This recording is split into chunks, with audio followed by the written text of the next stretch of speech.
안녕하세요. 저에게 이런 일이 생길 줄은 가히 꿈에도 못 꾸었기에 덜덜 떨리는 손으로 이렇게 사연을 작성하게 되었습니다. 저는 정말로 지극히 평범한 집안에서 하루하루 살아왔던 한 사람이었어요. 아버지께서는 군인이셨고, 어릴 때부터 저는 군인 아버지 덕분에 군기 잡힌 삶을 살게 되었지요. 그게 저에게는 나쁘지 않았어요. 원래 초등학생일 때는 남자애들이 여자애들 약하다고 많이 괴롭히고 그러잖아요. 저에게는 그런 애들이 단 한 명도 없었지요. 혹여나 남자애들이 여자애들 아이스 깨끼라는 치마 들추고 놀리는 그런 장난을 치면 저는 한 번도 그냥 넘어간 적이 없었습니다. 너네들이 지금 하는 것은 여자애들에 대한 성추행이야. 너네 지금 범죄 저지른 건데 미쳤니? 너네 지금 하는 행동들이 제정신이라고 생각해? 빨리 애들한테 사과해. 안 하면 나 선생님한테 말할 거고 절대로 가만히 넘어가지 않을 거야. 소리쳤습니다. 애들은 제가 허투루 말하는 법이 없다는 것을 잘 알았기 때문에 알겠어. 미안해. 우리가 잘못했다. 하면서 사과를 했지요. 그래서 저는 항상 여자애들한테 인기 만점이었어요. 반면에 남자애들은 저를 무척이나 싫어했지요. 나중에는 남자애들이 제 뒷담까지 까더라고요. 야, 우리 반에 미란이 걔 너무 애가 드세지 않냐? 솔직히 장난 좀 칠 수도 있지. 뭐 그렇게 유난이야 진짜. 미란이 때문에 불편해 죽겠어. 걔는 여자 주제에 힘은 또 왜 이렇게 세고 성격은 왜 이렇게 무섭냐? 하면서요. 처음에 남자애들 뒷담은 그냥 넘어갔어요. 그런데 시간이 지날수록 그 도가 너무 심해졌고 저는 결국 참을 수 없었지요. 결국에 저는 야, 너네들이 하는 짓은 장난일 수 있어도 여자애들한테는 진짜 엄청나게 수치스러운 일이야. 생리하는 애들도 있는데 너네들이 치마 들추면 걔네들 기분이 어떻겠니? 단 한 번이라도 생각해 본 적 있어? 걔네들 입장 너네들이 배려해 본 적 있어? 한 번도 없잖아. 그러니까 남의 입장에서 한번 생각해 봐. 얼마나 당황스러울지 말이야. 그리고 한 번만 더 뒤에서 내 이야기하면 나 그때는 담임쌤한테 말할 거야. 나 성격 드세다고 하지 마. 너네가 나 이렇게 만들었으니까. 담임쌤들은 저를 엄청 좋아했어요. 우리 엄마에게 어머, 어떻게 따님을 이렇게 똑부러지게 잘 키우셨어요, 정말? 미란이 덕분에 저희 학교 처음으로 일진이라는 애들 무리가 없다니까요. 처음에 일진 무리들이 여자애들 아이스 깨끼를 하고 치마 들추는 장난을 쳤는데 미란이가 걔네들한테 한마디 크게 한 이후로 애들 괴롭히는 무리가 싹 없어져서 선생님들이 얼마나 미란이를 좋아하는지 몰라요. 정말 신기해요. 선생님들도 못하는 일을 미란이가 했으니 말이죠. 저는 그래서 어릴 때부터 대장부, 여장부라는 별명을 가지고 있었어요. 굉장히 저는 저 나름대로 정의롭고 도덕적으로 사는데 자부심이 있었거든요. 제가 중학교 3학년 때 아버지께서 돌아가셨어요. 굉장히 일찍 돌아가신 거였죠. 정신적 지주이자 제가 힘들 때마다 고목나무처럼 저의 곁을 든든하게 지켜준 아버지가 돌아가시니 저는 심적으로 고통이 굉장히 컸습니다. 그때 아버지가 저에게 남기고 간 유서, 마지막 편지를 읽은 후에 저는 마음을 다잡을 수 있게 되었지요. 우리 딸, 너무나 이쁘고 어여쁜 우리 딸, 엄하고 무서운 아빠를 만나서 정말 우리 딸이 어릴 때부터 고생을 많이 했어. 항상 그 점에 대해서 아빠는 딸에게 미안하게 생각해. 하지만 딸, 세상은 아빠의 품처럼 따뜻하거나 정의롭지 않단다. 언젠가는 바르게 살아온 딸을 배신하는 날이 있을 거고, 도덕적으로 산 사람들보다 양심을 버리고 남을 속이고 괴롭힌 사람들이 더 잘 사는 날도 있을 거야. 하지만 딸은 그런 사람들 때문에 딸의 신념이나 마음이 흔들려서는 안 돼. 언제나 사람들이 보든 말든 우리는 정직하게 살고 그 양심을 지키는 기분이 우리에게 주는 뿌듯함을 잊지 말고 살자고.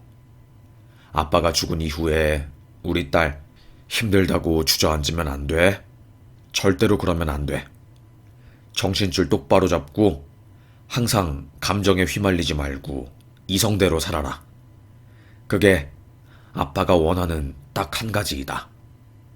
그리고 미운 사람이 있다면 용서해라. 네가 미워하는 사람이 정말로 나쁜 사람이라면 네가 굳이 손을 안 써도 사람들이 너를 대신해서 그 사람을 벌 줄 것이야. 그러니까 이것만 기억해라. 저는 아빠의 마지막 편지를 품에 안고 엉엉 울었어요. 사실 정말 힘들었거든요. 중학교 3학년이 부모님의 죽음을 견디기에는 너무나도 어린 나이였거든요. 그런데 아버지께서 아무리 힘들어도 감정에 취해서 이성을 잃지 말라고 하신 말 덕분에 저는 힘을 낼 수 있었지요. 정말 꿋꿋하게 버틴 저는 힘을 내서 한 발자국 더 나아갔습니다.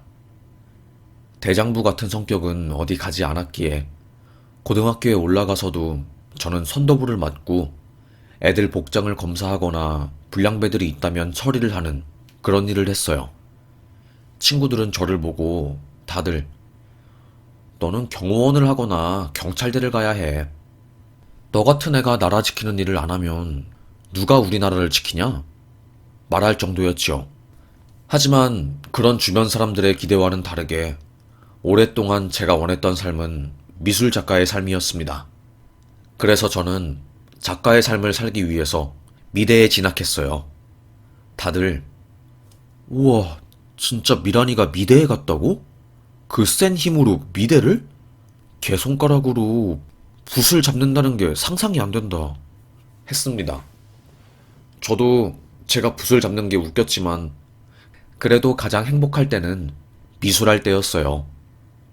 그렇게 미대에 진학해서 한참 공부를 하고 있을 때 지금의 남편을 제가 만나게 된 거였지요. 기가 막힌 우연으로 만나게 된 저희였지만 나중에 그 우연이 악연이 될 줄은 상상도 못했습니다. 미대 종강을 하고 가게 된 후쿠오카 여행.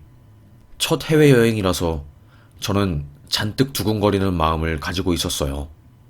비행기를 탄 저는 우와 대박, 우와 진짜 뜬다, 어머 진짜 귀가 먹먹해지는데? 배가 이상해, 뭔가 간지럽고 오 뭔가 붕 뜨네? 저는 호들갑을 떨었습니다. 그 모습을 옆자리에 탄 남자가 재밌게 보더라고요. 비행기 처음 타보세요? 아, 네. 제가 너무 시끄러웠죠. 죄송합니다. 아니에요. 좋아하시는 모습이 귀여우세요. 그렇게 짧은 담소를 나누고 후쿠오카에 도착했어요. 그때 그 남자도 여행을 온 모양이더라고요. 그런데 여행을 간지 이틀째 그 남자를 보게 된 겁니다. 한 이자카야 앞에서 그 비행기 옆좌석 남자를 보았는데 그 남자 일행들이 일본 사람들에게 시비를 털리고 있었던 모양이더라고요. 굉장히 곤란한 상황이었어요. 그래서 저는 뭔가 이 상황이 잘못된다면 그 남자의 무리들이 몰매를 맞을 수도 있겠다 생각을 해서 주변에 있는 한인들에게 도움을 요청했습니다. 혹시 가능하다면 일본 경찰을 불러달라고 하면서요. 그렇게 저는 일본 경찰들과 거기 거주하시는 한인들에게 상황을 말하고 그 남자의 무리한테 다가가서 괜찮으시냐고 물은 뒤에 심각한 상황을 풀어냈어요. 그 남자는 아, 며칠 전에 비행기 같이 탔던 분이시죠? 도와주셔서 감사합니다 하면서 작은 인사를 건넸어요. 그렇게 그 이후로 3박 4일의 여정이 마무리되고 서울로 가는 비행기에서 또 그 남자를 만난 겁니다. 같은 좌석은 아니었지만 앞뒤 칸이었고 비행기가 서울에 도착해서 착륙을 한 뒤에 짐을 내릴 때 그 남자가 저에게 쪽지를 건넸어요.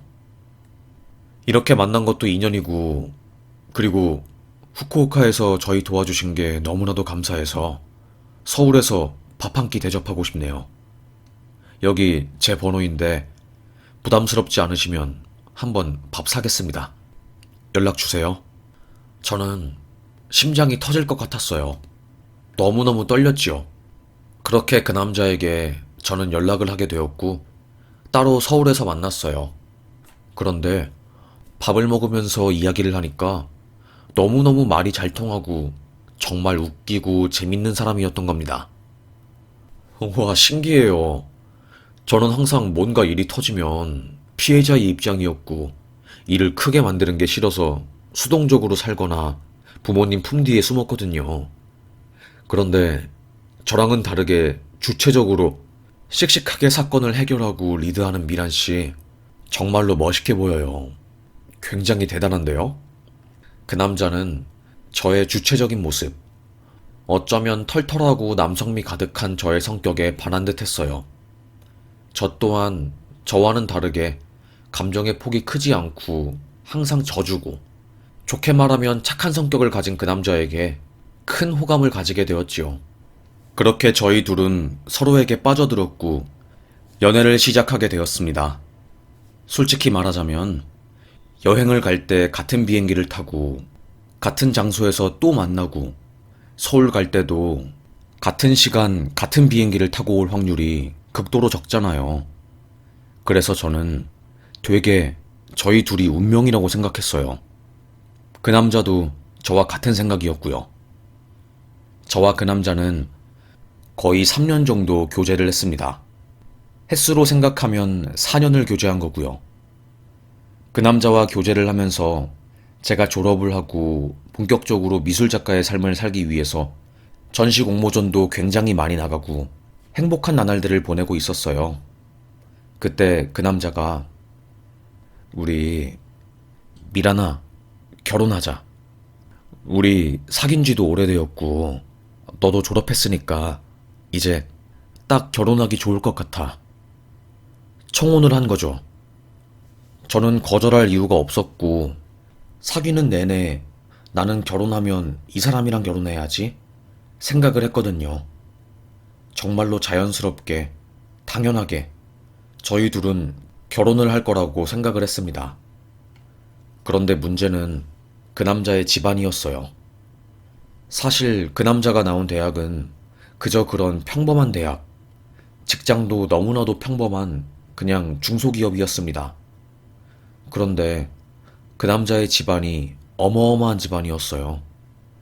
시아버님이 병원장이었고 시어머님이 돈이 굉장히 많은 땅 부자의 외동딸이었던 거였어요. 그래서 그 남자 자체는 별 보잘것없는 남자인데 그 남자의 집안이 워낙에 어마어마한 집안이다 보니까 저에게는 무척이나 부담스럽게 다가온 겁니다. 그래서 어머님께서 저의 존재를 알고서는 엄청 반대를 심하게 하셨대요. 아니, 아버지도 일찍 돌아가시고 게다가 군인의 딸이면 얼마나 애가 드세겠어? 그리고 지금 직업도 없이 미술 작가 한다면서 공무원 준비한다며? 그게 뭐야 진짜? 에휴 참, 넌 꼭 그런 애랑 결혼을 해야겠니? 여자 보는 눈이 그렇게 없어서 도대체 원? 엄마는 이 결혼 절대로 찬성 못한다. 이런 집안에 귀하게 키운 아들을 장가 보내기도 싫을 뿐더러 그리고 너는 같은 급의 여자를 만나야지. 네 아빠가 의사에다가 나도 돈도 넉넉하고 3대가 먹고 살 만큼 부유한데 도대체 이게 뭐 하는 거야? 응? 네 급에 맞는 여자를 만나. 엄마는 진짜 제발 조건 같은 것 좀 그만 봐. 내가 이 여자랑 있을 때 하루하루가 행복하고 그냥 사는 게 너무나도 기분이 좋아. 그리고 이 여자 실력도 있고 앞으로 작가로서 행보도 굉장히 뚜렷해. 이번에 대한민국 신인 작가상에서 상도 받은 사람이라고. 그리고 이런 여자 다시는 못 만나. 우리가 얼마나 운명인데. 남친은 부모님에게 결혼을 강력하게 추진했어요. 저도 속으로 이렇게 부모님이 반대하는 결혼을 추진해도 되는 걸까? 나는 사실 어디서 꿀리지 않는 사람이라고 생각하는데 이게 도대체 뭐야? 진짜 속상해 죽겠어. 왜 내가 괜히 이런 취급을, 아무것도 아닌 사람 취급을 당해야 하는 걸까? 너무너무 속상했습니다. 그런데 사실 자식 이기는 부모는 없잖아요. 그 남자가 강력하게 부모님에게 결혼을 어필하고 제가 좋은 사람이라는 것을 설득하다 보니까 결국 시댁 사람들도 저를 인정하게 되었고, 저희는 결혼에 골인했어요. 정말 결혼식장 들어가기 전까지 얼마나 힘들고 고되었는지 몰라요.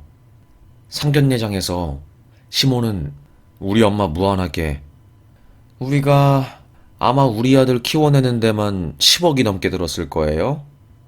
우리 아들 그 자체로도 돈덩이이고 복덩이인 거예요. 엘리트 교육만 시키려고 얼마나 애를 쓴지 몰라요. 그래서 아마 군인 집안이라 모르시겠는데 우리 아들 덕분에 상류층 경험하신다고 생각하면 편하실 거예요. 하더라고요. 저는 어이가 없었지요. 뒷목이 당겼습니다. 그런데 엄마는 그냥 기싸움하지 않고 그러려니 했어요. 네네, 좋으시겠어요. 네네. 하면서요. 우리 엄마가 그래도 눈치가 빠르고 마음이 넓어서 시모를 받아준 덕에 다행히 큰 기싸움 없이 상견례가 마무리되었고 저희는 결혼하게 되었습니다. 저는 솔직히 그때까지만 해도 정신연령이 어렸던 게 결혼에만 꼴이 나면 제 인생이 술술 풀릴 줄 알았어요. 그런데 그때부터 생지옥길이 펼쳐진 거였어요. 저에게 평생 행복하게 해주겠다던, 절대로 한눈 팔지 않겠다던 남편은 결혼하자마자 저를 잡은 물고기로 생각한 것인지 마음이 팍 식어버렸습니다. 미라나 라고 따뜻하게 부르던 남편의 말투는 야, 된장찌개 끓여와. 아, 힘들어 죽겠어. 야야 거리는 말투로 변했습니다. 아내에게 야야 거리는 사람이 어딨나요? 저는 점점 더 남편에게 서운한 감정들이 쌓이기 시작했어요. 제 내면에서 남편에 대한 분노가 차오르는 거였지요. 그러다가 사건이 한번 터지게 되었습니다. 어느 순간부터 남편이 저에 대한 애정이 팍 식은 게 눈에 보일 정도였어요. 그렇게 되다 보니까 저는 남편이 하는 행동들 모든 게 거슬리고 의심이 갔던 거지요. 어느 순간부터 저를 사람 취급을 안 하더라고요. 아, 진짜. 먹는 것도 정 떨어지게 먹네. 내 앞에서 꼭 그렇게 며칠 굶은 사람처럼 먹어야 하냐? 내가 뭔 눈이 삐었던 것인지. 진짜 왜 너 같은 여자랑 결혼해서. 에휴, 나 같은 집안이었으면 당신 말고 연예인급 여자 만날 수도 있었는데 내가 엄마 말 좀 들을걸. 미쳤어, 진짜로. 저는 남편의 말에 너무나도 큰 상처를 받았습니다. 솔직히 지 얼굴도 못생기고 물에 불린 미역에 후춧가루 뿌린 것처럼 생겼으면서 뭐 이리저리 따지는 게 많은 것이 너무나도 꼴보기 싫더라고요. 어이가 없었던 저는 당신 지금 뭐라고 했어? 아니 왜 가만히 밥 먹는 사람한테 시비를 틀고 난리인데 내가 뭐 그렇게 큰 잘못한 거야? 그냥 가만히 밥 먹는데 왜 내가 남편한테 욕을 얻어먹어야 하는데? 진짜 이해가 안 되네. 미안한데 당신이야말로 맨날 쩝쩝거리면서 처먹는 모습이 진짜 짱뚱이가 진흙 속에서 숨쉬는 것처럼 추해. 그리고 당신 쩝쩝거릴 때마다 식당에서 사람들이 짐승 쳐다보듯이 쳐다보는 거 알아? 알지도 못하면서 에휴. 당신 같은 사람 내가 딱 싫어하는 스타일이야. 알겠어? 나도 마찬가지야. 당신 아니었으면 더 좋은 남자 만나고 잘생긴 남자 만났겠지. 내가 뭐가 부족해서 감자에 싹 나서 썩어 문드러진 것처럼 생긴 남자를 만났는지. 에휴, 집안 빼면 내세울 것도 없는 놈 주제에. 저희 부부 사이는 막장을 치달았어요. 하지만 마음이 여리고 약한 저는 저런 말을 내뱉고도 사실 기분이 안 좋았습니다. 먼저 공격받은 건 저니까 상처는 제가 더 크고 진하고 깊었지요. 하여튼 겨우겨우 마음을 추스르면서 저는 하루하루를 보내고 있었어요. 그런데 뭔가 남편이 저랑 만날 때는 찌릉내 나는 추리닝에 맨날 코 파고 얼굴도 안 씻으면서 누구 전화를 받거나 약속이 생길 때마다 아주 얼굴에 광이 나듯이 퍽퍽 세수를 하고 꽃단장을 하는 겁니다. 속으로 직감을 했지요. 아, 이 남자 여자 생겼구나. 나 몰래 새로운 여자를 만나는구나. 저는 올 게 왔구나 생각했습니다. 언젠간 남편이 바람 피울 거라는 것을 예상하고 있었고 만반의 준비를 했지만 그래도 심적으로 오는 타격은 어쩔 수가 없더라고요. 저는 그때부터 남편 핸드폰을 뒤져보려고 안간힘을 썼어요. 문제는 남편의 핸드폰에 잠금이 걸려 있었던 거였지요. 비밀번호도 모르는데 유일하게 가능한 게 지문인식으로 잠금을 푸는 거였습니다. 남편이 깊이 잠들었을 때를 기다렸어요. 워낙에 잠기가 밝고 조금이라도 거슬리는 게 있으면 바로 깨는 남자라서 저는 조심조심 남편의 엄지손가락을 들었습니다. 그때 갑자기 자고 있던 남편이 야! 소리를 지르는 겁니다. 저는 깜짝 놀라서 뒤로 쓰러졌고 남편을 바라보았어요. 알고 보니 자다가 잠꼬대를 하는 거였지요. 겨우 놀란 마음을 추스르고 저는 다시 한번 자고 있는 남편에게 살금살금 다가갔습니다. 그리고는 잠겨있는 남편의 핸드폰을 열었어요. 그리고 거실로 빠져나와서 미친 듯이 통화 기록을 뒤졌지요. 카톡창에 한 여자, 의사로 추정되는 프로필 사진을 하고 있는 여자와의 대화를 포착했습니다. 그런데 그 전의 대화 내용은 다 지웠던 것인지 남아있는 기록이 없었어요. 아, 오빠 그래요. 그럼 그날 제주 여행 너무 감사해요. 의료봉사하는데 와주셔서 저랑 시간 보내주시고 감사합니다. 아니에요. 당연히 제가 시간 맞춰야죠. 우리 바쁜 여의사님께 제가 시간 맞추는 게 당연한 것 같아요. 오늘도 그럼 스트레스 받지 마시고 행복하세요. 이따가 전화 드릴게요. 그리고 사랑해요. 외간 여자에게 사랑한다고 말한 남편. 이건 바람이 100% 맞았어요.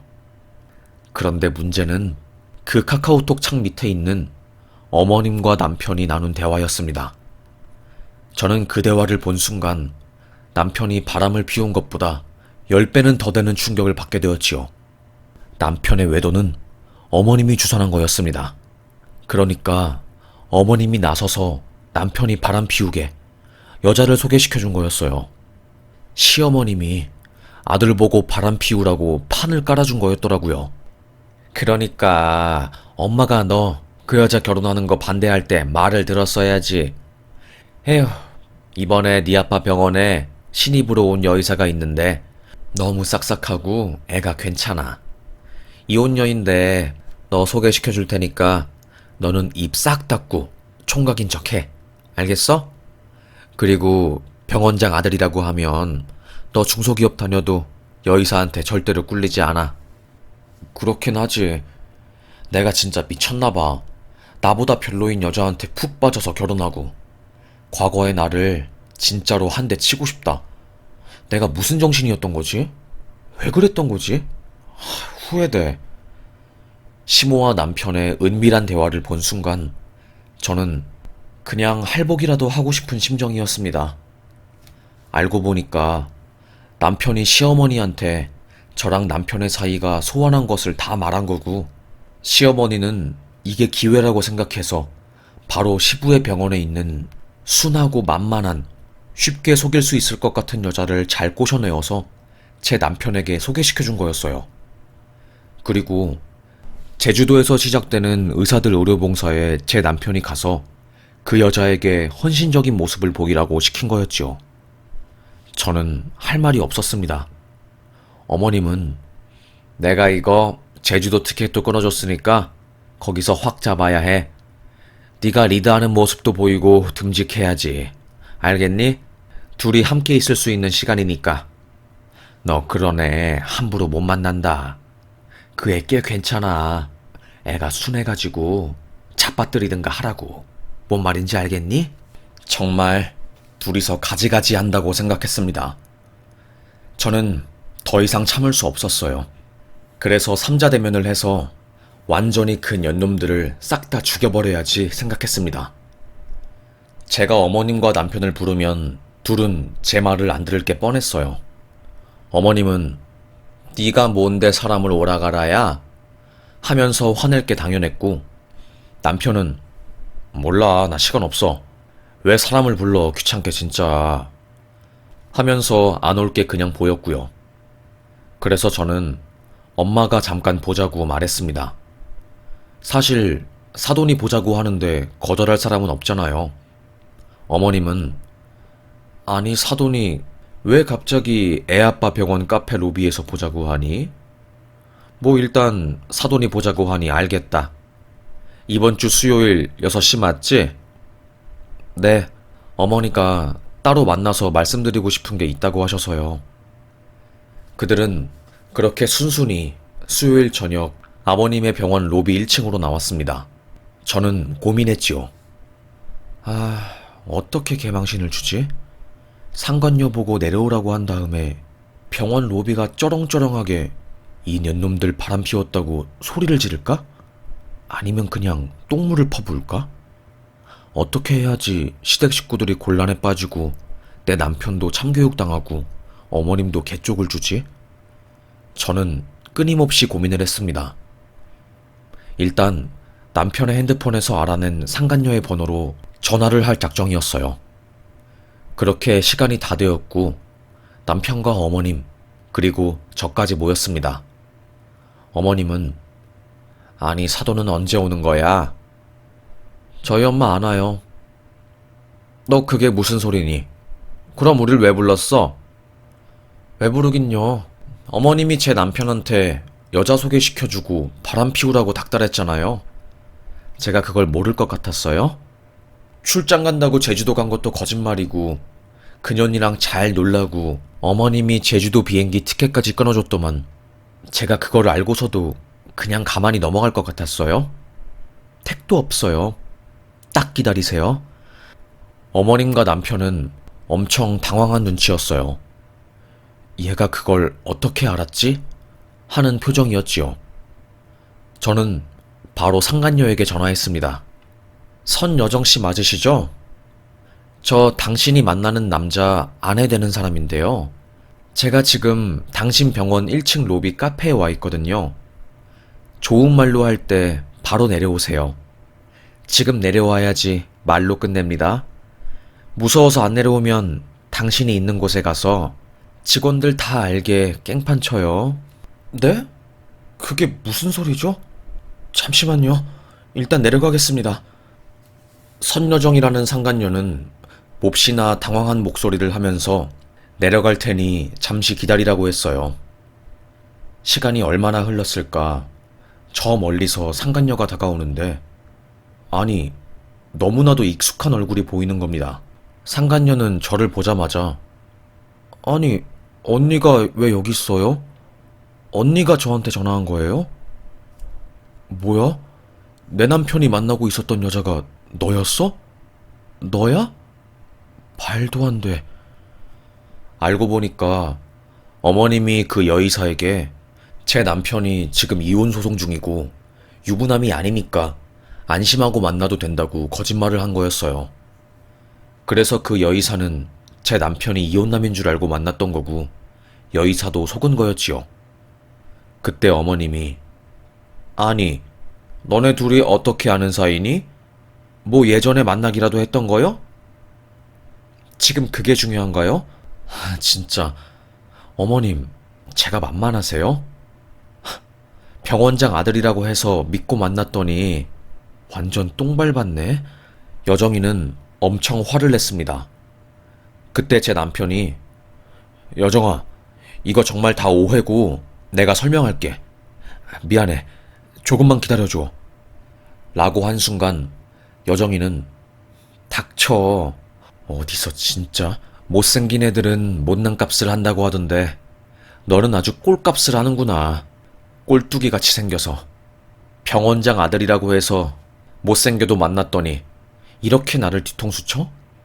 네가 나를 뒤통수 쳤으니까 이번엔 내가 네 앞통수 쳐줄게. 하면서 여정이는 손을 올려서 제 남편의 얼굴을 손바닥으로 팍 때렸어요. 명란젓 같은 입술이 터질 것처럼 퍽퍽 때리는 여정이는 너무나도 큰 분노를 뿜어냈습니다. 저는 진짜 순간 쫄 정도였어요. 남편은 당황해서 그저 맞고만 있었고요. 왜? 분해? 아파? 그럼 나 폭행죄로 고소해. 어차피 벌금밖에 안 나와. 대신 니네들이 나한테 속이고 한 짓거리들 병원에 싹 다 소문내주고 내 앞으로 있는 환자들한테 당신네들이 어떤 짓을 한지 폭로해줄게. 그럼 병원에 손님 딱 끊기겠지. 그리고 이 언니가 어떤 사람인 줄 알아? 당신들이 이렇게 만만하게 볼 언니가 아니라고. 사실 여정이는 예전에 제가 구해준 아이였어요. 그러니까 여정이는 학교 폭력을 심하게 당하고 있었던 아이였고, 그날도 마찬가지로 일진들한테 찍혀서 뒤를 밟히고 있는 상황이었지요. 공부도 잘하고 얼굴도 이쁜 여정이는 학교 일진들한테 괴롭힘 당하기 딱 좋은 아이였고, 그래서 무진장 힘들게 괴롭힘을 당한 거였어요. 결국 참다 못한 여정이는 선생님들에게 이르게 되었고, 그걸 알게 된 일진들이 여정이에게 복수를 한다고 여정이 집 근처에서 강목을 가지고 대기 타고 있었던 겁니다. 아파트 단지 안으로 들어가는 여정이를 보고 일진들이 구석으로 불러서 여정이를 막 패고 있었고, 길을 가다가 한 교복을 입은 학생이 무리들한테 밟히고 있는 모습을 본 저는 참을 수 없는 분노를 느끼고 막 달려갔어요. 야, 니네들 지금 뭐 하는 거야? 하면서 소리를 지르고 온몸으로 피투성이가 된 여정이를 보호했습니다. 저도 그들을 막 쳐내고 또 저도 맞으면서 싸웠던 것 같아요. 아빠한테 배운 게 양심에 따라서 행동하라는 거였으니까 저도 그냥 마음이 시키는 대로 하게 된 것이었지요. 그때 주민들이 저희를 발견하고 신고하게 되었고, 다행히 여정이는 목숨을 구할 수 있게 되었어요. 정말 얼마나 맞았는지 여정이 교복에 피가 있었고 저도 만만치 않게 다쳤지요. 그때 여정이가 정말 감사합니다. 제가 꼭 성공해서 보답할게요. 하면서 저에게 감사를 표했거든요. 그 이후로 학교에서 폭력 단속이 심해지고 제가 여정이의 학교까지 찾아가서 일진들 감시 똑바로 안 하냐고 거의 깽판을 쳐서 그 애들이 다 강제 전학을 가고 여정이가 학교 공부를 마무리해서 결국 의대에 입학할 수 있게 된 거였어요. 그 이후로 사는 게 바빠서 서로 연락을 안 하다가 거의 10년 만에 이렇게 만나게 된 거고, 저는 정말 기함을 지르듯이 깜짝 놀란 거고요. 여정이는 언니 못 알아배워서 정말 죄송해요. 제가 미쳤죠. 제 인생의 은인한테 이렇게 충격을 주다니요. 다만 제가 하고 싶은 말은 저 정말로 이 남자가 유부남인 줄 몰랐어요. 언니 미안해요. 저에게 사과를 한 여정이는 시모의 이마를 손바닥으로 밀쳤습니다. 지 아들이 귀하면 남의 딸도 귀한 줄 알아야지. 노망난 아줌마. 심술주머니가 볼에 그득해서 욕심이 끝도 없는 아줌마. 언제까지 그렇게 살 거야? 당신네들 싹 다 고소할 거야. 정신적 손해배상 물게 할 거야. 그리고 이 병원도 소문내서 망하게 할 거야. 소리쳤습니다. 저도 복수를 하려고 병원에 왔지만 분노에 차오른 여정이를 보니 제가 품었던 복수는 아무것도 아니었어요. 결국 시끄러운 소리에 환자들은 몰려왔고 싹 다 소문이 퍼진 거죠. 병원장 아들과 사모님이 저지른 일에 대해서요. 결국 그 이후 저는 사실혼 관계를 입증하며 그들에게 손해배상을 청구했습니다. 그리고 여정이는 그 병원에 사표를 내고 다른 병원으로 옮겼네요. 병원장이었던 아버님은 이번 사건을 알고 크게 분노해서 아주 미쳤구나. 애를 어떻게 키운 거야? 그리고 당신이 나서서 유부남인 애한테 바람을 종용하는 게 말이 돼? 당신 때문에 내 30년 의사생활에 먹칠이 되잖아. 결국 아버님도 어머님에게 이혼을 이야기하시고 제 전남편이었던 아들에게는 절대로 유산 한 푼 없다고 못을 박았다고 하더라고요. 유산 물려받을 생각에 완전히 망나니처럼 살았던 제 남편은 그 소식에 쓰러질 뻔했다고 합니다. 얼마나 쌤통인지 말도 못하지요. 진짜 맨날 부모님 돈 믿고 나대더니 아주 꼴이 좋았습니다. 세상에 이렇게 쌤통일 수가 없었어요. 어머님은 결국에 이혼당하시고 지금 혼자 사신다고 하더라고요. 그리고 저는 여정이와 함께 제 전남편에 대해서 뒷담을 까고 아주 서로 묵힌 감정들을 시원하게 쏟아냈네요. 정말 여정이를 이런 식으로 만날 줄은 몰랐는데 참 세상 좁다고 느꼈습니다. 이 사건으로 인해서 돌아가신 아버님의 유언이 생각났어요. 정말 나쁜 사람이라면 네가 굳이 복수하지 않아도 주변에서 그들에게 벌을 줄 것이다. 그러니 용서해라. 그러면 복수가 될 것이다. 라는 말이요. 정말로 제가 복수하기도 전에 여정이가 대신 그들에게 복수를 해주고 아버님께서도 그들에게 벌을 준 것 같아요. 그래서 저는 덕분에 손에 물 한 방울 안 묻히고 그들에게 아주 따끔하고 무섭게 복수를 한 것 같네요. 결국에 남편도 인생이 꼬이고 어머님도 아들 잘 키워보려고 아주 양심과 도덕을 버리더니 꼴이 좋았어요. 하여튼 저는 돌아가신 아빠의 양심을 지키며 살라는 말, 그리고 미워하지 말고 용서하라는 말을 가슴에 품고 사니 힘든 일에도 굳건하게 일어날 수 있게 된 것 같습니다. 그리고 과거에 제가 타인에게 베푼 행동이 이렇게 먼 훗날 보답으로 돌아오게 된 것 같네요. 이번에 여정이가 제 선물로 건강검진 풀 패키지를 선물해서 받고 오는 길에 이렇게 사연을 쓰게 되었네요. 하여튼 저의 긴 인생 이야기 이렇게 끝까지 들어주셔서 정말 감사합니다. 사는 게 쉽지 않지만 나만의 신념을 가지고 내가 맞다는 길을 걸어가면 언젠간 기회는 오고 끝이 안 보이는 삶이라도 답은 나타나는 것 같습니다. 짧게 적으려고 했는데 이렇게 길어졌네요. 항상 우리 행복하자고요. 우리가 사는 이유도 결국에는 행복하려고 사는 거잖아요. 그럼 저의 이야기 이렇게 끝까지 들어주셔서 감사합니다. 사연 여기서 마무리하겠습니다. 감사합니다.